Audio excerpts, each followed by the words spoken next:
Hello. We're here. Hello, Happy everybody. holidays. Happy holidays. Happy holidays. Yep. Oh, by the way, Ron, I forgot to Yeah. say how much Oh. I appreciated your improvised Hunolo song that you did on the Oh. one shot. Thanks. That was great. That was I great. appreciate that. That's really I- kind of you to say, man. yeah. No, it sounded good. Great. Sounded good from where I was sitting. Oh, well, I hope it translated well as we were doing that. I have a feeling it did. But I was like, how would Hunolo sound when he's singing? It was either he sounds really good or it's rah, rah, Yeah. rah, rah, rah. Yeah. I kind of made it, we're kind of going in that, I'm borrowing a little from the concept of song as divine from Lord of the Rings, of course, but he is obviously not the first ever to discern that, since we've been singing divinely for thousands of years. But it's definitely something that's always kind of struck me as the most spiritual that you can do, at least in my personal experience in life. Especially in a good song that really touches your heart, or if you feel very strongly on what emotions that it's bringing forth. I feel like that can be a very spiritual experience for many people. So, it just seems to make sense for that. Anyway, hello, everyone. It's the Cooldown. As you can see, we are primed to get talking. So we see you all there. Thank you so much, everybody, for joining us. We see some regulars out there. We see Mr. Ryan Winters. Hello.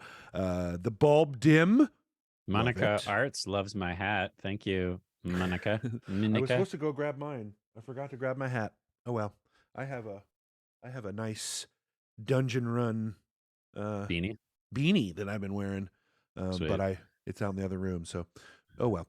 I'm down in the basement where it's a little bit chilly, so I figured I would canoesk up down here. We're in LA, and it's like maybe 50s. It's very chilly, guys. It's very, very chilly. So cold. So cold. Thank you, everybody, for being here. So much hate now. We are going to get so much hate. Thank you, everyone, for being here. Without all of you, this show would not exist, especially those of you who are able to donate to our Patreon. We very much appreciate you, and because of people like you, this show exists. So today we're going to do a couple of things. We're going to answer some questions as we normally do. I'm sure Jared and I are going to wax philosophical about things in D&D and what's coming down the line and what we're going to do. And I think also because we have a new race in our campain, largely because of you and what the one shot did. Yeah, so I have a question about that for chat. Yes, oh yeah, I have a question for chat. Did anyone out there at any point while you were watching the one shot that we just did last week realize that the whole otter crab folk go get my mirror thing was from what, like months ago? Month or two ago? One of our first cooldowns where we did this. Yeah, where Ron and I created with your help on chat or with chat, that encounter where we were like, okay, so what are they going to face in this encounter? Is it a social encounter? Is it combat? We created the otter folk on the fly. We dealt with the whole crab situation. I really want to know, Tapartos, you were there. I really want to know how many people made that connection between that cooldown eons ago where we created all that stuff and when we actually did the one shot last week. And David Gen Pro, you're correct. It should be species, actually, I think is what 1D&D has just decided. They're going for species now, which makes sense to me considering science. But origin is also a popular use. Well, yeah, I mean, we're all, we're Homo sapien, Homo, erectus, like different species, man. Yep. Yeah. Yep. So for those of you that caught that connection, I just personally, I want to say thank you for, helping us create that encounter with the otter folk. And then Ron and I were like, when are we going to use this? How are we going to use this? How are we going to squeeze this in? And then when we decided that we were going to do this epic adventures of Ursula Scratch one shot, I was like, this is the perfect time to use that encounter, and it fit into the lore and the canon of the show as well. Like there was a fair amount of lore and lore bombs and lore drop that happened in this last one shot. Oh yeah, too. Yeah. yep. And it's kind of funny. So I sent the same kind of breakdown that I did for JCM, for Jason Charles Miller, when he came and guest starred. And what I like to do is send like a breakdown of the lore, and because we do a lot of God, Pantheon and God stuff, I also like to break down like what parts of the Pantheon they might know, just given their background and stuff. And so I sent it to Amy, and immediately I got a response of like, whoa. I think Morgan said Amy got like the lore shotgun. Yeah. Because it was literally multiple pages of just, here is what you know and what's going down. And look, for me, it's a matter of like, use it or not. I just give it to you because I want you to have everything that's possible to fit yourself within the story. Right. And also hopefully give them a tool set where they can connect to the audience pretty quickly too, right? Like whether they know what they're referencing or not, at least they're referencing something the audience goes, oh yeah, that. So that was kind of the reasoning for that. But it was great to get there because I did that with all of them. I sent that lore shotgun to all of them, and to see what they actually did with it. And to see them go so silly, but also still have an impact on the story like they did, I think was just, chef's kiss, man, for me. Yeah, for Morgan them, was they were saying so that's good. one of the better one-shots that he's seen in a while. And I have to agree, and not just, because Ron and I were DMing it. I actually think the players did a great job taking everything that we gave them and just running with it. It was a joy to be at that table. It was a lot of fun. My face hurt by the time we were done. And we were all having a lot of fun, right? Like, and that was, we all do always at the table, but it was just that one because of just the chaos involved. Right. But it also having an impact on the story, I think was such a it was experience. Grounded at times too. It wasn't just chaos and silliness for the sake of chaos and silliness. Right. So if you missed that one shot, I highly, highly recommend watching it, because not only does it affect the world, but it also is fun and funny and lighthearted. And that's what we all need like during this time of said. year. Like Departo said, they talk their way through everything. No need to just stab stuff. Yeah. So it was a lot of fun. Yep. All right. Well, let's get into our questions, I guess, shall we? Yeah, let's do it. So as you all know, we have a Patreon, and on the Patreon, I always ask for questions for Cooldown. We always get through those questions. And then if we have time, we also do questions from the Discord. Discord is free. So even if you're not on our Patreon, by all means, post questions there. We will also be checking chat while we're going through these questions. So if you have, spin-off questions, or if you just want Ron and I to get off of the tangent that we're on, get back to the questions, you can post that in chat as well. Up first, Stephen Collins. Have you discussed options for travel options for the group? Campaign 1 had lots of portals before the Vardo, and there is the issue of how they will cross between the islands eventually. Do you see long-distance travel staying more magical or technological? That is a good question. It's a great question, Stephen Collins. Yeah. Ron, you want to take a stab at that one? Yeah, sure. I think that we've sort of been seeing our players and our characters just surviving so far, right? They're really just surviving and trying to figure out what's going on. So travel has been sort of one directional and not two. I mean, there've been some options, but not any ones good other than the ones that they've taken. So I think travel is going to change soon. And I might think that because we've been planning for that all along. And the best thing that we've been planning for is because the first thing that we decided when the North Island is surrounded and cut off from the South Island for 300 years, the story becomes about, okay, well, how do we do that then? If Southern Islanders are transported to the North Island and they're the first ones in 300 years that anyone has ever met that have been on the North Island, that's the story naturally is going to come to that question of like, well, are they going to be able to get off the North Island? Yeah. We don't know. We're planning for them to get off the North Island because otherwise, why would we make an entire second island and spend so much time down there as we have creating all of that stuff? But how they do that is going to be a lot of what they decide to do. And I'm excited to see their Speedrun choices. says the game really changes once you unlock the airship. Yes. Oh, yes, yeah. it does. Yeah, it does. But we've also made it very clear that airship in this world is super dangerous currently. It's essentially Aarakocras that are Right. really svelte and brick hard muscles clutching onto your ankles, and that's about as good as you get as an airship. That's right. Yeah. Yep.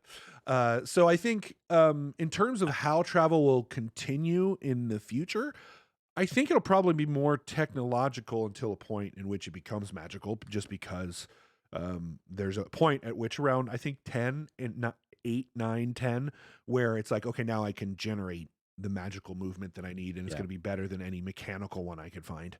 So spoiler alert, and this is a big spoiler for the players. So if any players are watching or in chat right now, you plug your ears. Stop it. Quit it. Part of the reason why I chose the Sphinxes, the Harako Sphinxes, is because on the off chance that the players were able to either uncorrupt or knock out or charm or control one of those Sphinxes, I was going to possibly let the players keep it as a beast, as a now you're saying it, and they got one more, they got another. Next time things aren't looking good in the fight, my friend. You don't have to tell me. You don't have to tell me that they're not looking good at all. You don't have to tell me. If I was a betting man, I would probably bet on the Sphinxes in Grimoire right now. Now. We may be doing a Hades run here in a minute. I'm just saying. I'm not trying to TPK, but that riddle really just. Yeah, the riddle really put him, and then put the cherry on top of it all. Yeah, the force card that was the backlash of all the positive force cards, and the Feywild fruit basket. Yeah, it's brutal. It's a brutal combo. Indeed. Yeah. So I think we kind of answered that question, but I see there being the possibility of travel throughout the North Island and from the North Island to the South Island, not only through physical means, but also mechanical and portal magic as well, because we've established all of those. Those all exist. Yep. I think there's probably entities that would not like that and would want that to be shut down real quick. It's almost like there's an entire rule system that they're being governed by that they don't know about. Yeah. Yeah. Who knew that the gods have rules of their own? Yeah. Yeah. But I think you're right. I think that's obviously going to. We have a variety of options. To say the thing about the Sphinxes is to say that would essentially give 1 to 2 players, depending on how heavy their characters are, flight capabilities. And in my mind, I love the idea of flight being a physical thing rather than, oh, I just have this magical spell and I can go bing and all of a sudden I can fly like Superman. I think it's more interesting if it's physical first. You know what I mean? I almost wish the fly spell was a higher level spell. It's one of those ones where if you take it, most people don't take it when they first get 3rd level spells, but they take it pretty soon thereafter. And it's definitely one of those game breaking spells. As soon as you have it and you can make anybody fly, and that person could in theory carry someone. I mean, forget about Owlin and Aarakocra. I mean, D&D never really did three-dimensional travel and mechanics well. It was always 2D kind of stuff, top down. But I mean, that's changed a little bit in the latest editions, because I think people realize, like, oh, okay, flight's going to happen, and you have tool sets that allow you to do that. But Chafrikas is like, until you drop concentration on fly. Oh boy, zing, zing! You got us, Chafrikas. Yeah, got us both. Nice. Yeah, too brutal in my humble opinion. Y'all did this, telling the DMs to be meaner. Yeah. Well, look, here's the thing. We weren't mean. What we did is we set up things that were possible, right? Consequences of choice and missing things, just like you do in any game mechanic. So we weren't mean. maybe a little mean. I mean, -5 of a I was stat is mean. pretty I was mean. mean. Yeah, I mean, yeah, you were mean.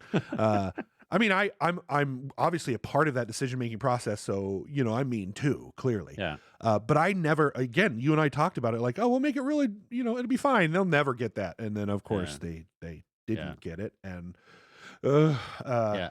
so Honestly, I think the thing that was the biggest mistake, and this is my only criticism about the last session, because the riddle was not easy. We gave them so much stuff that they overthought it, and we gave them that 10-minute time limit, which made it even more challenging. The force card they didn't have a choice about. That just happens. Yep. I mean, they don't get to like counter that. Yep. So really the only thing that I would say was the big downfall of the group is that they split the party. Yeah. They split the party, and you had Cristobal and Otto up front. Right. And Cristobal's extra squishy. Yep. And everybody else was behind them. So I mean, they had good ideas and good solutions.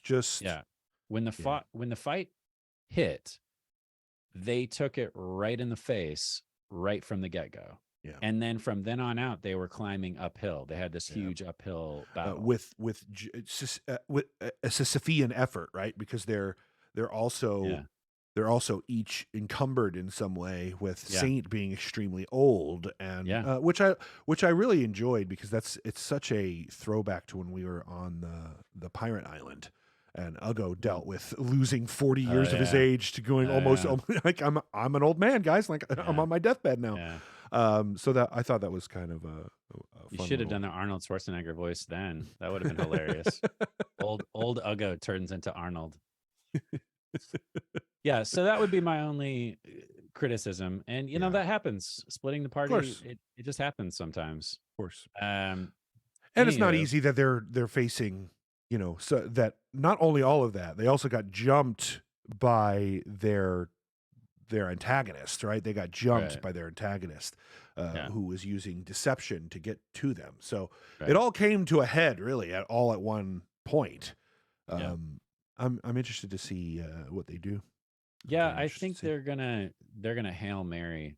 If I had to guess, I bet you they're gonna Hail Mary some stuff at the beginning of which is good, because we've talked about that, and we know that that's what they like to do. So we've accommodated for that kind of stuff. Yeah. So Brian Hughes, what decision/action a player or the group has made has surprised you the most? Oh, that's a good question. What player or the group? So a decision or action a player or the group has made that has surprised you the most. I know something that popped in my head just immediately. Yeah. I was not expecting, and this is another spoiler, so if players are watching, please plug your ears.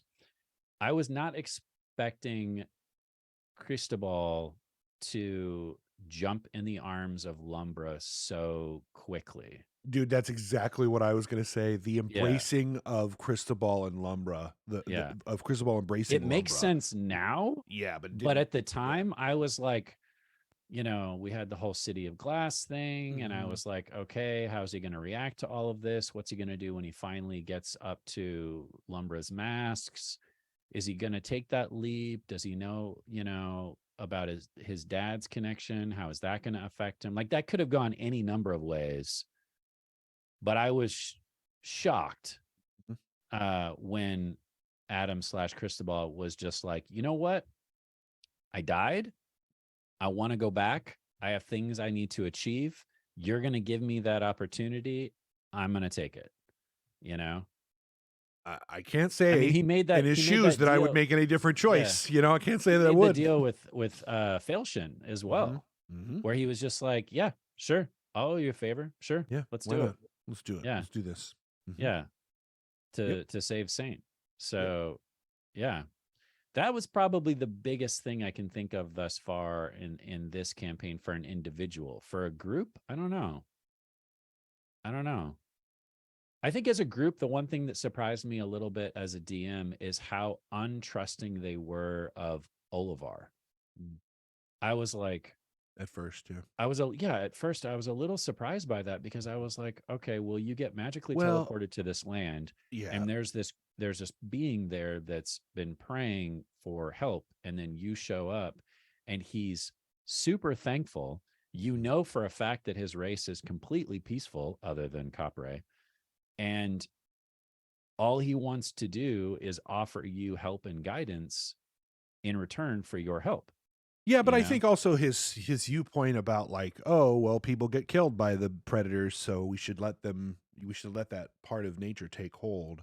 Right. Probably had a lot to do with the, well, I don't know that I necessarily trust your decision making now, because it seems so brutal, right? Well, it's understandable given the environment and how they were made, but I can see where the party might go, maybe not a great idea. Yeah. Let's just take it with a grain of salt kind of stuff. So that I saw, but yeah, for me, I think it's mostly. But they went that way with Ursaka. Well, Ursaka, by that they time, were like, oh, bloodthirsty bear folk that just rip anything they dislike to shreds. Yeah, you're cool. Yeah, well, by that time they're looking at civilization, they're looking at taking care of each other as well. So there's some subtle stuff there that kind of indicates to them that, okay, maybe a little bit safer. Yeah. That's why I was so like, it was shocking for me was the boldness of Val with Freda. That was a little shocking to me. Sure. And I enjoyed it. I thought that was great. Gave us an opportunity for great storytelling there. So, but overwhelmingly, Cristobal embracing Lumbra for me. I mean, that's completely changed our storyline. Yeah. Yep. Yeah. Yep. Like Lumbra was a blip in our original storyline, and now Lumbra is like this major player. Yep. And it's funny because Chafrikas is like teaching Gast, which is an NPC in the game that is a Lumbra servant. Teaching Gast chess has been keeping me up at night. Yeah. Yep. Definitely. Yep. Yeah. And it means you're thinking about it. Yeah. Sea King 137 says, is the Wizard Tower homebrew or is it based in a D&D spell? It is actually based on an actual spell that Adam and Ron and I have tweaked a little bit. And that's Galder's Tower, I think is what it's called. Galder's Tower. Yeah. It's a 3rd level spell, which most people don't take that because they can take the Tiny Hut. Yeah, the Tiny Hut. Lehman's Tiny Hut, but I think it's now just called Tiny Hut. Yeah. But yes, the fact that he chose Galder's Tower instead, we wanted to make that a story element because it's obviously a story-based spell. It is utilitarian, but it's not a combat spell. It's not something that you would ever be able to get off in combat because I think it takes like 10 minutes to cast. It comes out of the Lost Laboratory of Qualish release. So if any of you look at the D&D 5e version of that spell, that's where you would find it. Yeah. You will find more about Gast on a later date. I don't want to give away too much to him. Yep. The tower is fun. The tower is a fun spell. Ron and I are going to run with that. Don't you worry. We spent an inordinate amount of time on this tower, so it'll definitely be becoming a more regular thing. Yeah. To Partos, was Copray's fate decided at the start of the campaign, or was there something the cast didn't do to help save her when she was with them? Ooh. It's a great question. There was a spin that we kind of felt early on, but largely I don't know that there was much other than not going straight to Bearland, that they are Bear in the forest, Hearthome, excuse me. Yeah. If they had maybe searched for Copray after they got off the river and before they went to Hearthome, that is probably when they would have been able to prevent what happened to Copray. Copray just basically continues down the river and gets caught. So now the greater question is what happened to Jason Charles Miller's character, because they were in the same situation. Yeah. So maybe that's the question you should be asking. But no, it wasn't predetermined. It was sort of, we had an idea and wanted to see what the players did with it. For the most part, they treated her nicely. So that's definitely going to have those choices will have consequences later. Um, but we'll see. It's hard to say, largely because what Capre is currently dealing with is a very corrupting influence. So, Right. How much they're at fault is probably up for philosophical debate. Yeah. Zadia, I love you. In chat at the Dungeon Run, was the Ramhidi meat from the secret room her arm? So, Yes. yes and no, because when we were doing that scene, we hadn't decided yet officially that Capre was going to turn. And if you remember in that scene, we were talking back and forth about the meat, and I believe we agreed in character that it was like a 22-year-old Ramhidi male or something Right. like that. Yeah. But part of the reason why we chose to go that route as opposed to saying a female is because we didn't want to give away the chance that it was Capre. So that was a little bit of a red herring in that secret room, because we knew that Otto was going to be there watching. And if we had said, a female Ramhidi and that was the only one that was missing, I think it would be like too much of a giveaway. And then we wouldn't be able to use her the way we used her later on, like we did in the Labyrinth. So, and it was Nagrok's first boss battle that actually made it clear that right. it was that it was Capre. Yeah. But yeah. Good questions. Man, Yeah, great chat's on top of it today. Yeah. Ghostbusters Quick Response Unit. Why did you choose a Dixie accent for the Minotaurs? I like how it's Dixie. Dixie. Not Southern. Not Southern. It's Dixie, it's super Dixie. specifically. Yeah.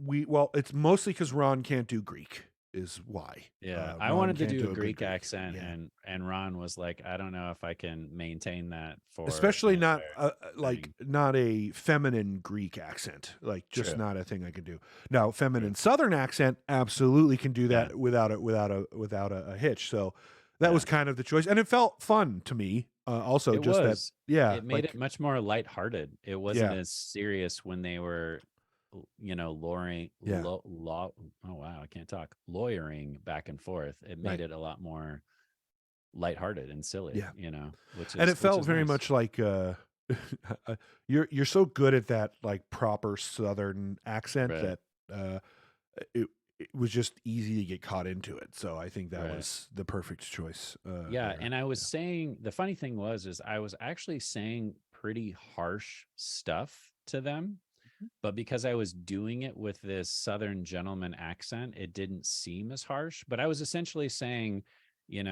these freaks, these outsiders, we don't trust them. Look at what they're wearing, like just horrible stuff. Granted, he has a point, because it's their sacred homeland. So do you really want to let these outsiders in? Let's make them prove themselves. Let's make them argue or debate as to why they're worthy of going into this, which they did a wonderful job with.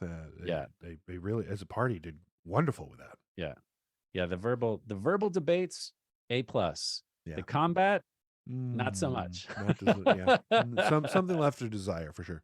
And it's the thing about the South too, though. It's the thing about the South too, right? Like, bless your heart is having grown up in the South, having lived in Georgia for 12 years of my life, 18 total, but it was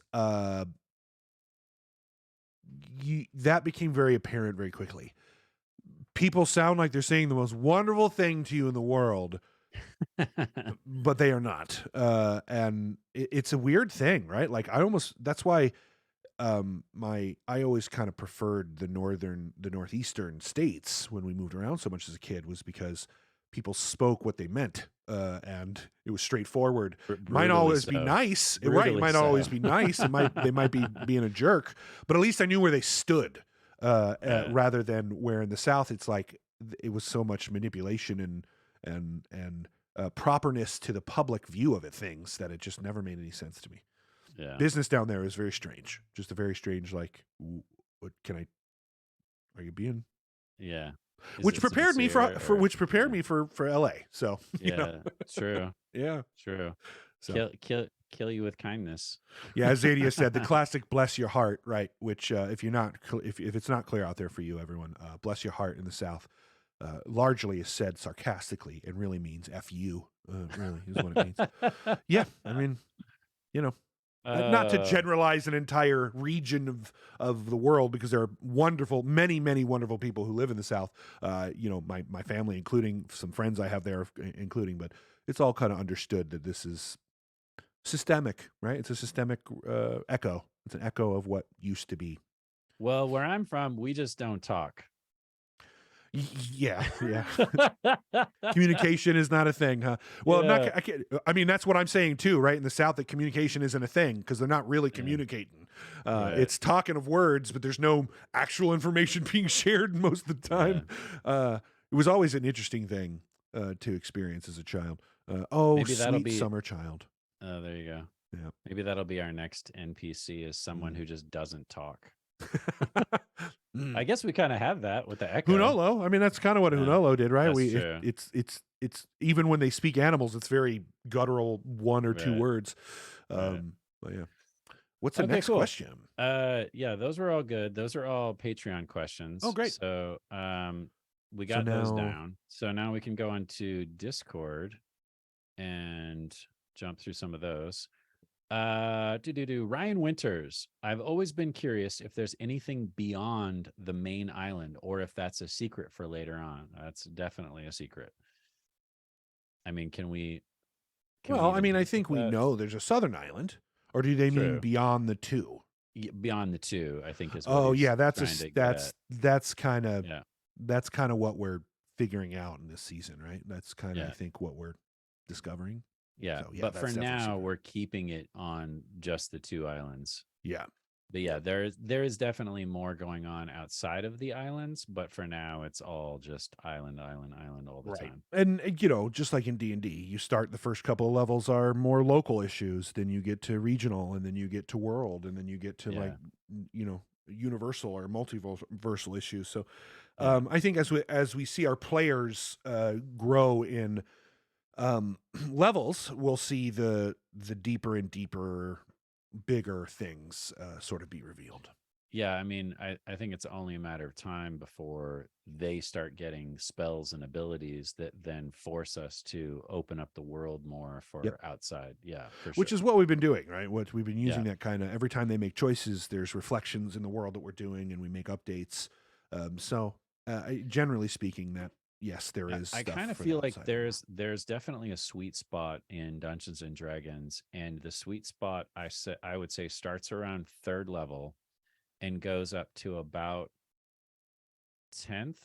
I mean, maybe 13th, but definitely about 10th, where the characters are balanced and powerful enough, but can still be challenged. And then when you start getting into those like super high level spells and abilities that you usually get around, 10, 11, 12, 13, that's when the game starts to get wonky and break apart and get a little lopsided. Yeah. And then from 13 on, it's all almost like superhero D&D or superhero fantasy. Which is part of why you go Pantheon, right? Right, exactly. Yeah. And if you're not at a high magic, if you're not in a high magic world, by that time you are, whether you like it or not. Just because of the abilities and the spells and the powers that become available at those times. Yeah, absolutely. Yeah. Yep. So at that point, as a dungeon master, you almost kind of have to shift, especially if you've been doing low magic up until that point, you almost have to shift how you run the game, especially combat. Like combat can be over like that if you don't plan it out in a smart way. Like if you don't look at the abilities that the players have and go, oh, this is what they can do, I need to let them do those things, but I also don't want it to break the game. I don't want it to break the, And it's also the other way, right? Where combats at that level can last hours because of how the complexity of things that are going on, and checking and double checking and all that kind of stuff. Yeah. Absolutely. Which is fine if you're doing we need tools. That's why we need tools. Yeah. It's fine if you're doing a home game, but if you're doing a show, how long do you really want that fight to last? Right. And at what point is it grinding? Right. You know, just Right. And giving we've the talked monster about that more before. hit points is, Ron and I can go off about this subject. And it's different than in home games than it is in, on when you're streaming and trying to tell a story. Like, you got to make different decisions for different reasons. I think there even some of the other actual play DMs have talked about this on podcasts elsewhere, is like the decisions that you have to make as a DM in the moment at a live play table are very different decisions that you make in the moment at a home play table. Sure. Because if something interesting and silly happens at a home play table, we can spend as much time on that as we want if we're all into it. But not necessarily when you're watching and trying to tell a story. People will get bored pretty quickly. Tuomas has a question. What if the players got the riddle right? Would they have been blessed? Well, they were already blessed and aided, if you remember, at the beginning, at the top. So the solution and the reward there there was a reward there. I don't want to reveal what that reward was because maybe they will get it later, or, just saying. But there was a reward for getting it correct. Yes. Yeah. Not being cursed. That's a reward. That's a reward for sure on its own. For sure. Thank you, C King. Yes, thank you, C King. That's very kind of you to say. C King wants to know if we have any arcane artistry sessions planned. This is almost like an arcane artistry. We just don't have we just don't have the special guests. It's just us talking. We're definitely going to have more arcane artistries in the future. Yes. Especially with some of the guests, long-term guests that I'm thinking about. They're going to make great arcane artistry bait as well. Indeed. We've also got some other things in the future. We're, trying new things all the time, trying to always make the channel better, always trying to find new things that are fun to do and testing some stuff. So in the new year, we'll have some of that too. So that's about all I can say. Otherwise, Marvel might get upset at me. So I just want to say, keep out an eye on the new year. We have some new stuff that we're going to try that I think that you'll enjoy. JD Illustrates. What's up, JD? Do you guys go over the NPC conversations beforehand, or are they all improved on the spot? I think he means improved. Improved. Yes, improved on the spot. Say that again? Well, sorry. Do you guys go over the NPC conversations beforehand, or are they all improved on the spot? I would say 99.9% of the conversations are improv. Yep. We understand the goals and needs of each of the characters, but what they actually say to each other and how they get there is left up to the improvisation. And that's for us really just to have fun with it, right? That's how you do it in improv. Like if we structure it. Now, I would say we actually structured the Nagrok Grimora scene a little bit more than we normally do. But even that was mostly so much lore we were trying to get out, you know. And that was a gift given, the viewers really requested that. So that was a thing that we could spend time on doing that. But a lot of it is Jared and I are improvisers. We love as much discovering things in the moment as you do. In fact, I would even make the argument that us discovering it in the moment probably is why sometimes you love discovering things in the moment with us. It feels natural, right? We shared that together over an internet connection, and I think there's some draw there. So it's kind of set up that way on purpose. Yeah, I also think some of the best moments in the show, not only from this season but also from season 1, were improvised. The stuff that happened that was pre-planned, sometimes it works, sometimes it works the way you hope or expect, but the majority of the time I would say you have to be open to letting your darlings go and letting those moments grow and breathe and change into something completely different. There's no controlling players, as Jeff learned and as Ron and I have learned numerous times over. So I think it's best to have like an outline and an idea and a concept and a general arc, But if things go completely off the rails, like we didn't know what was going to happen with Amy Vorpal and Vince and Nassim and Katie sitting at the same table. That could have just been them sitting around drinking tea and buying presents for each other. Like, exactly. Who knows? And the things that we had to plan in case of all the different options that were available were many. Luckily, given the players, we knew that we could just rely on them to help us get there. And that was very much the truth, as you saw, if you saw the one shot. Sure. But that's it. You're right. It's impossible to plan what the players are going to do or say, or what they're going to want to talk about, or we can make guesses all day long. And sometimes we get it right, but most of the time, I don't even think the players know. So that's kind of the whole thing about D&D, right? It's like writing a novel without knowing the future. So it's like putting your pen down early enough, but lifting it late enough so that when you're writing the story, you're not pre-genning anything that you can't also fix in the end. So it's a strange existence. Like what you guys are seeing is that final stroke that we're adding for the player's choices, but before that there's a large amount of text that's been generated that we have to like sort through to even get there. And then you go, okay, we're cutting these pieces out, we throw that away, that's not used. So it's literally like writing a novel while also planning a novel is kind of how it is. So luckily we have decided to use some paradigms that help us with that, such as you guys have heard on other arcane artistries, like Sly Flourish's lazy DM stuff. Helps you kind of simplify the pre-generation of things. And our players are really good role players, so it makes it easy once they make decisions, the story really writes itself after that. And we've experienced that. We've experienced that plenty of times where we're like, great. Yeah. Don't know how it happened, but great. Yeah. So yeah, it's a fun thing to experience. Sometimes the hardest thing when you're a DM is learning to let go, learning to go, you know what, I'm not going to force this, or I'm not going to push this forward. I mean, you don't want to let the players sit around and do nothing forever, because that can be pretty especially on an actual play, right? We need to yeah. But that being said, it can be really, really challenging to go, oh, I have this really cool thing planned, or oh, I really want this fight to happen, or whatever. And if the players aren't going that route, then do you want to force it, or do you want to let them decide to do something different? Yep.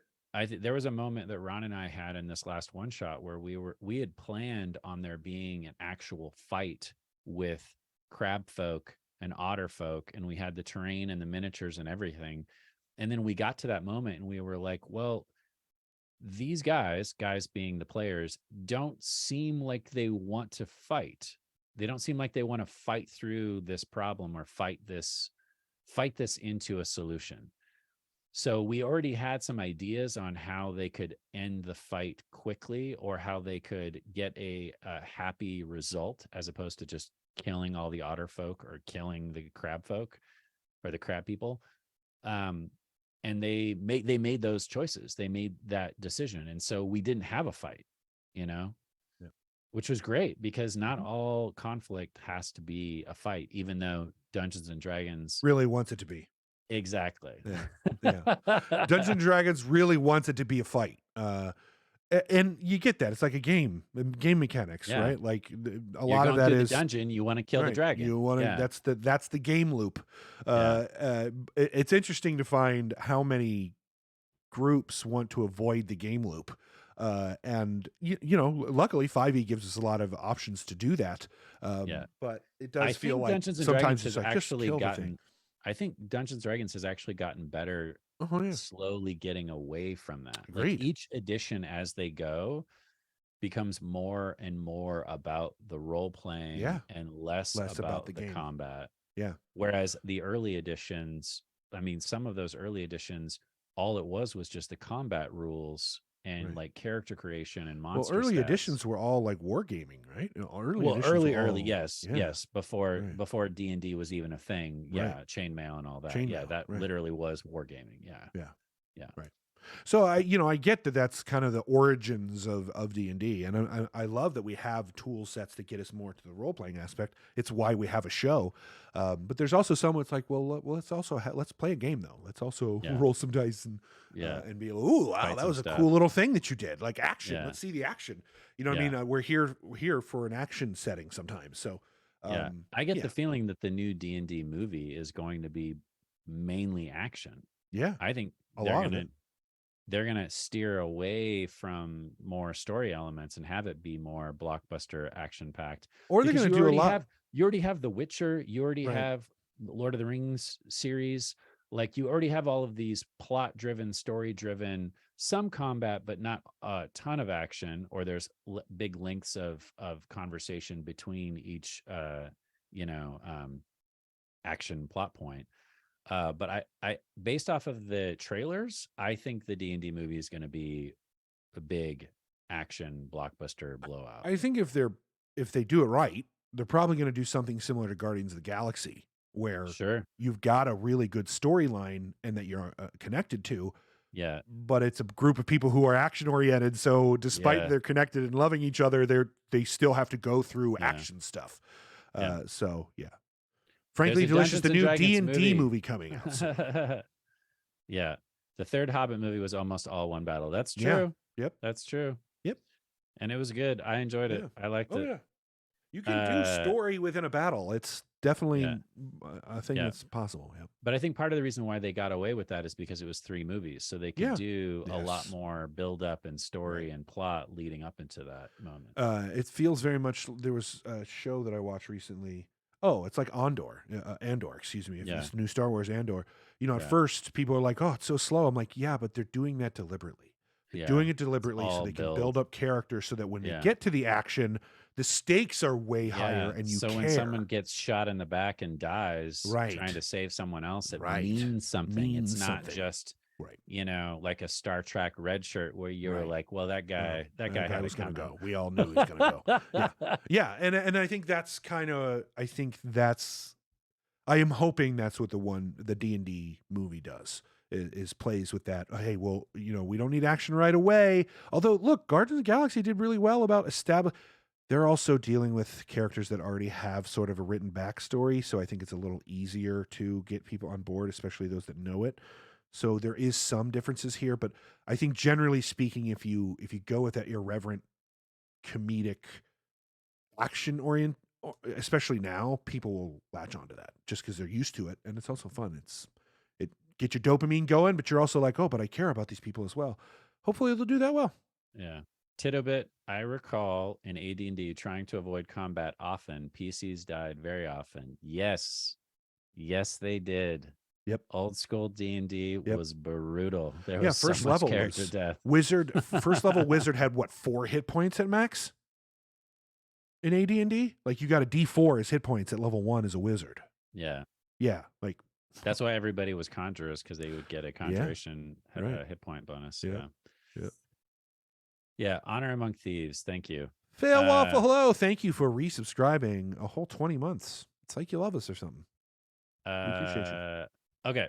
We got to get through these questions. Yes, we do. And we've got about another 10 minutes. Yeah. To Partos, was Copray's fate decided? Oh, did I do that one already? Yep. Yes. Okay. Sorry. Sitar, what's the best underrated fruit for fruitcakes? Ooh, the best underrated fruit for fruitcakes. I mean, I was always a fan of the maraschino cherries in fruitcakes because it was like eating little pieces of candy. Yeah, I like pineapple a lot, but that's because I like candied pineapple a lot. Oh yeah. And when you get pineapple on a fruitcake, it gives it that little spark, but it's also, if you get it right, it's kind of candied. But I don't eat a whole lot of fruitcake, so I like how our show's turned into like an NPR Christmas holiday cooking special. Let's talk about fruitcakes right now. So today, Fruitcake World on NPR. We're going to discuss the amount of butter that you should use in your fruitcake. We would not be here without donations from listeners like you. I swear, every time I turn on NPR, it's always the fundraiser. Yeah. I don't I know mean, why. look, man, it's public radio. I get It's it. that Like, time. It's that time of year. and people don't know unless you tell them. Like, and Right. unless you tell them, and I mean tell them, they don't Right. understand. So I get it. So It sucks. in my fruitcake, I like dates and candied pieces of pineapple. I and like raisins. to date my fruitcakes. That's the kind of fruitcakes I enjoy. I don't understand why you would need to date your fruitcake. They don't Oh, ever I didn't go mean bad. like literally a fruitcake food. I meant like the metaphor for a person. Oh, I see. So you like to take your fruitcake out on long walks. On long walks, yes. Whisper into their ear. On a moonlit night near a lake. Yes. Yeah. That's nice. I can't wait to taste your fruitcake. We have lost ourselves. Happy holiday. Yeah. Banana says to him as, look, I do like some bananas in my bread. In fact, I've got a whole, I'm about to make and Heather just freaked out because she knows what I'm talking about, but we've got like 6, do you put chocolate? 8. I do. If I have enough bananas, I will sometimes make a banana chocolate loaf, but we've got 9 bananas because I use 3 bananas in my banana bread. It's going to be some delicious banana bread for Christmas time this year. Nice.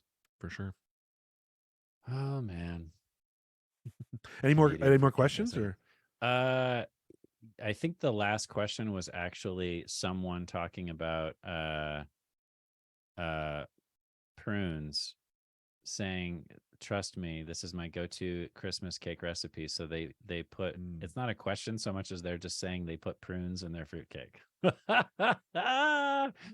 And then Dyson Cape says, please put this in the glorious food section, because he doesn't realize that they're responding to the best underrated fruit for fruitcake.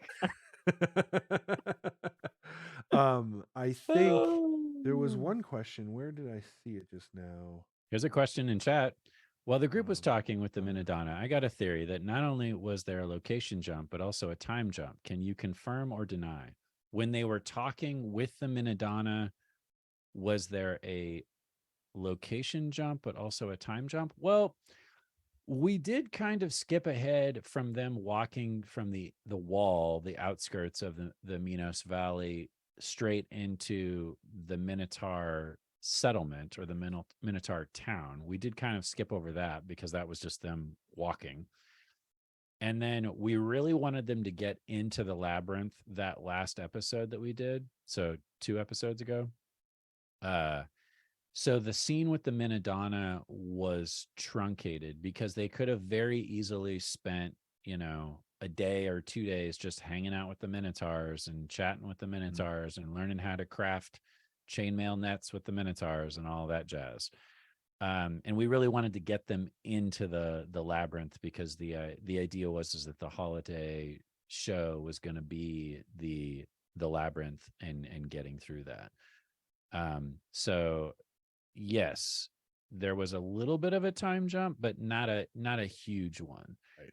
I definitely see there being some time jumps throughout the North Island, though, because what I like to do and what Ron has agreed to, and I think he sometimes does as well, is whenever there's a big battle, like a big, big bad evil guy battle, especially if they level up, we like to give out downtime, what I call downtime, where the players get to do whatever they want, because people want to research their magic items. They want to go shopping. They want to collect herbs. They want to have scenes where they talk to other players about what happened. They want to show off their new spell or their new ability. They want to RP all of that. And you got to give it to them. That's their reward, for working so hard and succeeding at the challenges that you put in front of them. So yes, there's going to be more time jumps, more downtime, for sure.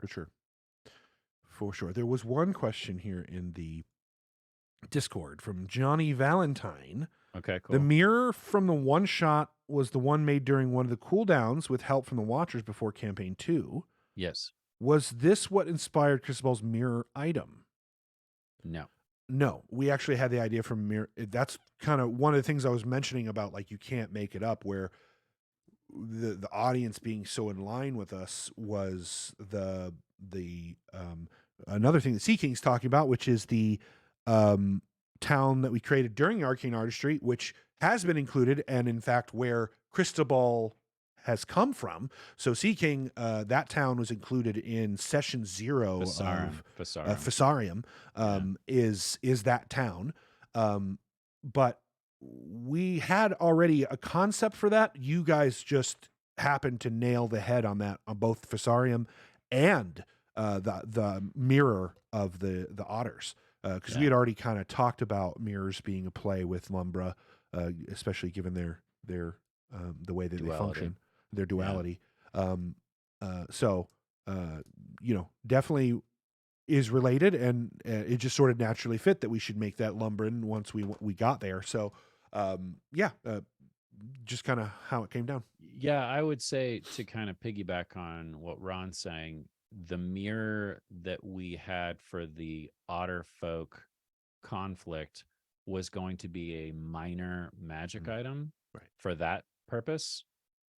And because of the Lumbra connection, when we wrote the one shot to do with Amy and Vince and Katie and Nassim, who were fabulous, we decided to up the ante on that mirror and turn it into a relic, because there's definitely a connection with mirrors and Lumbra, and let alone the obsidian and all of that stuff that just worked so well in a synchronistic, what's the word, synchronicity. It's synchronized. Yeah, synchronized. There you go. Yeah, but synchronicity, is that a word? I don't know. I'm making it up. I love it. Shakespeare did it. Why can't you? Synergy. Thank you, Sea King. It just worked so well. It melded so many different things that we had, floating around, that it connected and it made sense. And that's why we amplified it, because it made so much sense for the story that we're telling and the themes that we built out thus far. So yes, it was begging for that synergy, so we gave it to it. Yep. Yeah, exactly. Yep. Yeah. Carl Jung, synchronicity. Yep. There you go. Unless there's any other questions, I don't know if there's anything else that we need to hit on. If there's anybody in chat that has any follow-up questions or anything you want to punch in real quick, we can rapid fire some questions. Otherwise, I feel like we hit all the questions and we gave out lots of good tidbits that people otherwise wouldn't know unless they watch this. Yeah. Lots of little secret lore things that even the players don't know. Departure says, "What are your Christmas plans?" Work.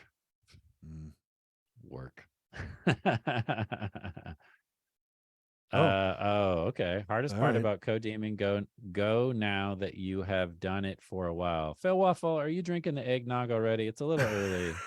It's a little early, Phil Waffle. Way to be morbided, Jared. Morbid. Biggest disagreement you have had as co-DMs? Honestly, like the biggest tiff that Ron and I have, it's not that like we strongly disagree with each other. It's just like he has an idea and I have an idea, and we pitch those ideas to each other, and then we have to decide which idea is better than the other. So it's more like, it would be nice if we had like a third party person that could just be like that extra. That's the better idea. That's the better idea. Yeah. But there's I don't remember a moment, Ron, correct me if I'm wrong, but I don't remember a moment where we've been like, no, you're stupid. I hate that idea. Well, I mean, I doubt I would ever be like that with you. We're pretty good friends. So if we get to that point, there's something seriously wrong.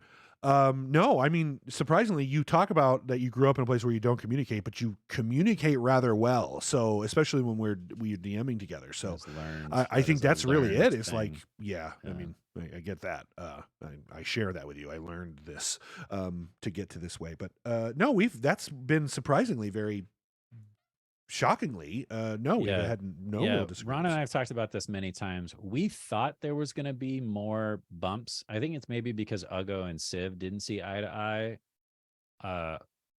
Every once in a while they saw eye to eye, and that usually involved taking someone's eye.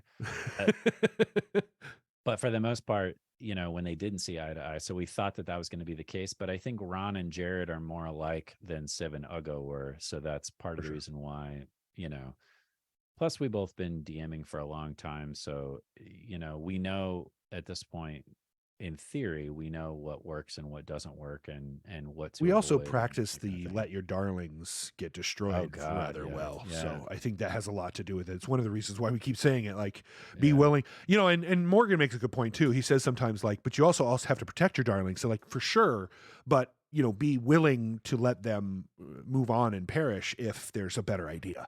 And so we are often doing that constantly. Yeah. So. Yeah.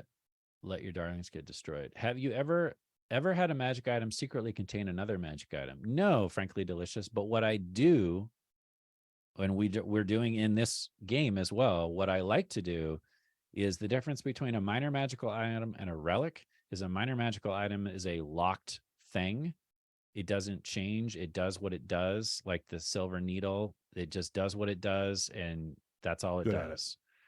A relic grows with the players. And so when you have a relic, it might do one thing at first, but by the time you hit, 2 or 3 more levels, it might do an additional thing. And then 2 or 3 more levels, it'll do an additional thing until finally, when you're high enough level, it's an epic item that you've had with a history. It's a history with the character, but the item has lore behind it and a history behind it. So the mirror, the skull, now the spine, those are all relics. So even though you might not think that the spine or the skull, or the mirror's already doing all kinds of stuff, but you might not think that they're super OP now, they can certainly grow, and they will, for sure. Tiny Misfortune, my charity game went rather well. I had DM Steve and Hype Goblin and Michelle Light and Dyson Capes joined us. D20 joined us. Nice. So we had a great little time. I did a really punny, tongue-in-the-cheek version of Christmas called Pixie Mist, and Rudolph the Red-Nosed Pixie summoned the Joy Brigade to look for Frosty the Snow Satyr's hat, which was the last magical artifact that they needed in order to make sure that Saint Nick, the medium-sized grand gnome, could make it around all of the mortal realms to make sure that the Feywild was connected for the next year. And nice. They were successful. There was a T-Rex with a tiny elf hat. There was a lot of magic, wild magic that went off, and we raised a good bit of money. So thank you, everyone, for all of those of you that joined us and donated your time and money to help raise funds for suicide prevention via Jasper's Game Day.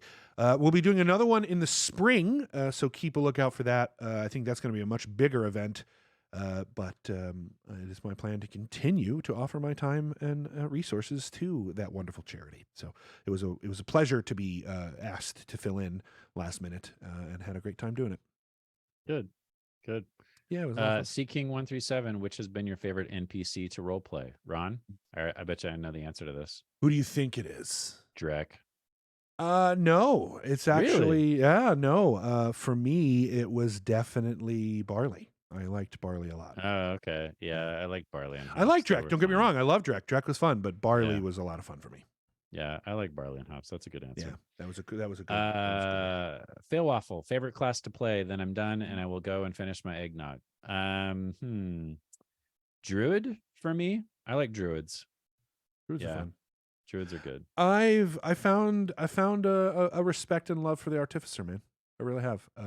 You're the only person I know that knows how to play that class and make it work, because most people I think it's only because it's so complex, and I just love complex systems that I just break it down and I enjoy it. So that's for me. Some of the subclasses I can see making those work, but other subclasses I'm just like, guys, that was why I chose the Alchemist. It was because this one's not that great, but I'll make it work. Yeah. It honestly, I don't feel like the Artificer should be a class. It should be a subclass. It should be a subclass of either Wizard or Bard or whatever. And all of those groups could easily be fit underneath one of those other categories. I feel like the base of the class is not that great. You need a strong subclass on that class to make it work. Yeah. You know? Yeah, and you know, generally speaking, we could probably have a very long conversation about this. I think Yeah. artificers are a good idea. They're trying to capture like wizard as an engineer kind of concept. Yes. I really think that Yes. that's what they're trying to capture. But Yes. it's also like, but pull it back a bit. And if you're going to do that, you need to create a new magic system that is engineering. Yeah. And I feel like that's just a lot of work. You know what I mean? Oh yeah. Yeah. Technomancy. That's what I have in my game. That's what I my mean. homebrew Like, game. like, Yeah, technological in my homebrew magic. game, I have a school of magic called Oh yeah, Mechnomancy, where you that's can cool. make clockwork creations. Very So cool. when the artificer, wow, now I'm adding syllables to it. When that class came out, I was like, oh yeah, I know this. I know where they're going with this. But the only one of the subclasses gets a little machine defender. Right. Most of Well, them one of them gets get, a machine defender. The other one gets sort of like this psychological being that, you know, is around them. And then the other couple are just they're artillerists, which is like right. little guns, cannon, little cannons. cannons. And then there's the battle suit. Right. Yeah, which I think the battle suit is probably the most powerful of the subclasses for that particular class. Don't get me wrong. I think little cannon helpers could probably be used pretty well. True. But yeah. Yeah. So that's my favorite class, I think, so far. Yeah. I mean, I love paladins. Don't get me wrong. I love paladins and a rogue just because they're DPS, but artificer has been fun to play with. It'll be interesting to see if they try to balance the classes and subclasses out a little bit more in the new D&D. They're already doing that with cleric. They're supposed to be doing it with every class. Yep. They're balancing out the subclasses, or they're balancing out the classes, the core classes? Well, I mean, I think it's both, right? I think it's balancing out the classes, and then because they're balancing out the classes, sort of naturally, subclasses will also be balanced out. But it's definitely a balance upward in power. So, right.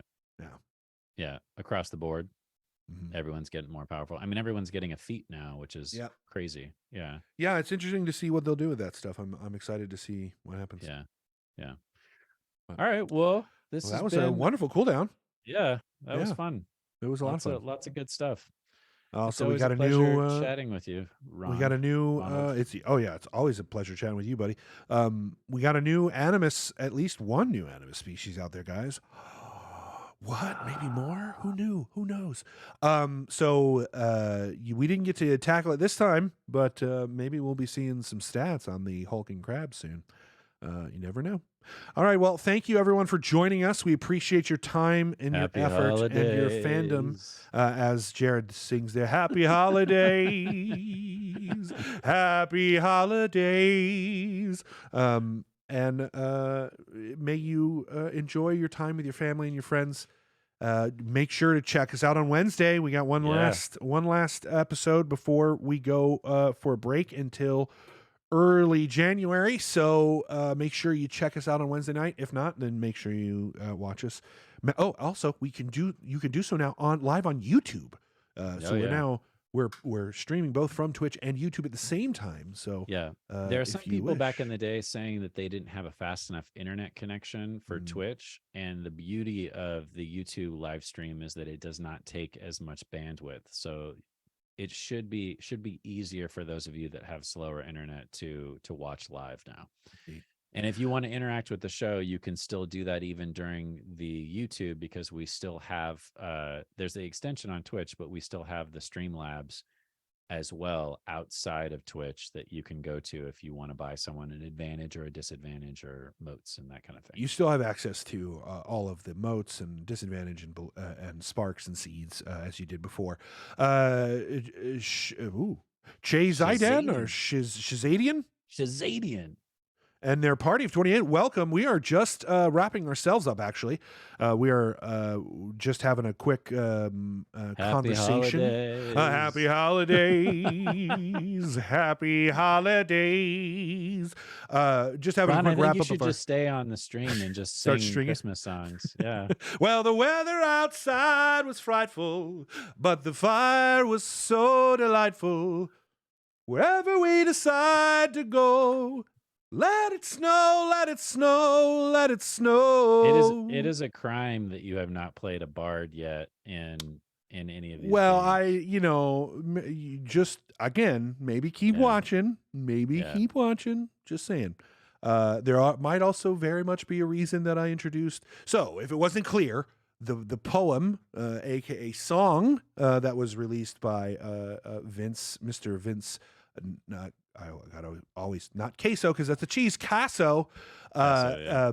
That poem will hopefully be a song that we hear soon. Who knows? Who knows? Cool. So yeah. Well, thank you for the compliment, Jared. I appreciate that. Yeah, man. Yeah, man. I don't sing as much as often as I wish I could. So any chance I get. So, oh, you were doing a D&D painting for your jean vest. I am jealous. One, because I cannot pull off a jean vest myself. But two, D&D painting on a jean vest is just mind-boggling. I want one. I wish I could pull it off. Well, thank you for passing on the vibes. We really, really appreciate it. Thank you, Raiders, and thank you, Chesedon, Shazadan. I'm horrible name pronunciation. I can't speak, and apologies. But we are wrapping up. We have been here now for an hour and 15 minutes. Need to share about minis. Oh, thank you, Tiny Misfortunes. Yes, I do need to share more minis. If you guys like some of the work I do have an Etsy shop. I can print and paint for you. You're welcome to check it out. Etsy.com/shop/EpicGMCo. Epic stands for Every Player is Crucial. So Epic GMCo.